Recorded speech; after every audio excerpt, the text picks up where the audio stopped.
On va commencer par le Maroc. Le royaume chérifien déploie une stratégie offensive de lutte contre la pandémie du Covid-19. Outre le confinement ordonné le 12 mars dernier, les mesures de sauvegarde de l'économie à travers notamment la mise en place d'un fonds de 3 milliards d'euros et un mécanisme d'aide directe aux populations affectées par la perte d'activité. Le pays a également mobilisé son tissu industriel en réorientant les usines vers la production de masques de protection, de gel hydroalcoolique ou encore d'équipements médicaux incluant combinaisons, casques, charlottes sur chaussures.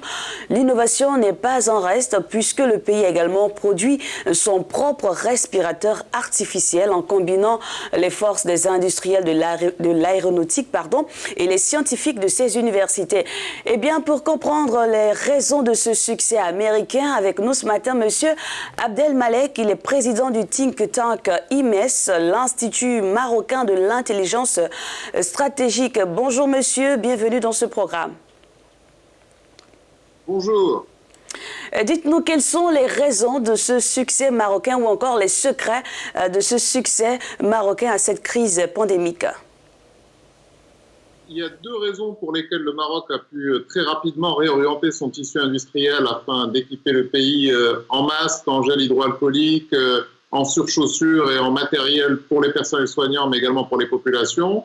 Premièrement, il y avait un tissu industriel qui fabriquait du plastique recyclé suite à l'abandon par le Maroc du plastique pour les sacs. Donc ce sont d'abord ces usines-là qui se sont mises à produire des sacs. Et la deuxième raison, c'est un très fort volontarisme des pouvoirs publics sur instruction du roi Mohamed VI qui a ordonné que toute l'industrie du Maroc se mette en ordre de marche afin de pouvoir fournir aux Marocains et au personnel de santé et également au personnel de l'État qui sont en première ligne tous les matériels nécessaires. Il y a donc eu la conjonction de l'opportunité et du moment et du leadership.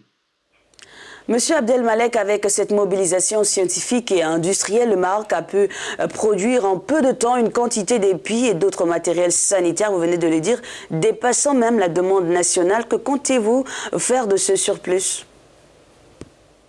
C'est la grande question que beaucoup de pays se posent, puisque selon les médias, un certain nombre de pays européens, mais également d'autres partenaires du Maroc, ont demandé au pays de pouvoir leur exporter le surplus en masques.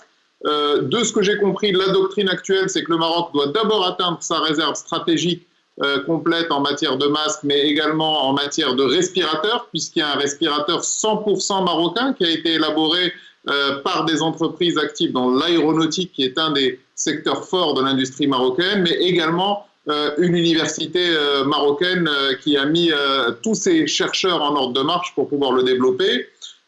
Pour l'instant, il n'y a pas de visibilité sur ce qui va être fait sur ce surplus, mais il y a fort à penser que le Maroc conciliera à la fois sa politique d'aide, d'assistance et de fraternité avec un certain nombre de ses partenaires en leur envoyant du matériel et pourquoi pas une partie du surplus pourra être ensuite mise sur le marché. En attendant ce geste de générosité peut-être de la part du Maroc, parlons de cet entretien qu'a tenu le roi marocain Mohamed VI avec le président Alassane Ouattara de Côte d'Ivoire et Macky Sall du Sénégal. Pour vous, est-ce une initiative à saluer aujourd'hui lorsqu'il parle de gestion commune africaine de cette pandémie? Comment est-ce que vous appréciez cette initiative? Alors, l'axe Rabat-Dakar-Abidjan est consubstantiel de la stratégie de coordination dans cette grande région d'Afrique de l'Ouest.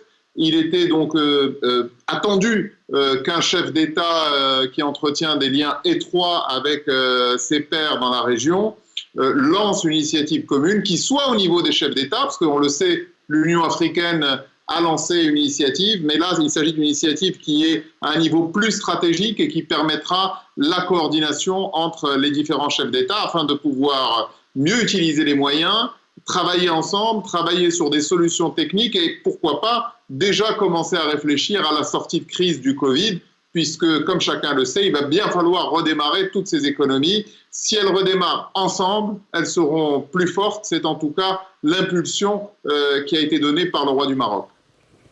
Monsieur Abdelmalek, le président français Emmanuel Macron a appelé à un moratoire sur la dette des pays africains pour bien évidemment aider ce continent à traverser cette crise due au coronavirus. Peut-on dire que cette initiative a un lien avec celle qu'entretient en ce moment le roi Mohamed VI?